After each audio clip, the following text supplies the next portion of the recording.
செந்திலாண்டவனுக்கு அரகரோகர.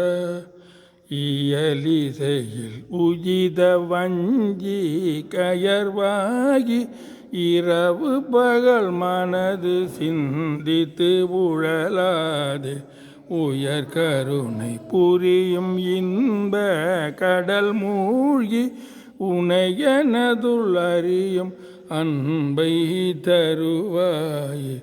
மயில் தகர்கள் இடையரந்த தினை காவல் வனஜகுல மகளை பந்தித்து அணைவோனே. கையிலை மலை அணைய செந்தீர்பதி வாழ்வே கரிமுகவனிடைய கந்த பெருமாளே. உயர் கருண் புரியும் இன்ப கடல் மூழ்கி உனையனதுள் அறியும் அன்பை தருவாயே.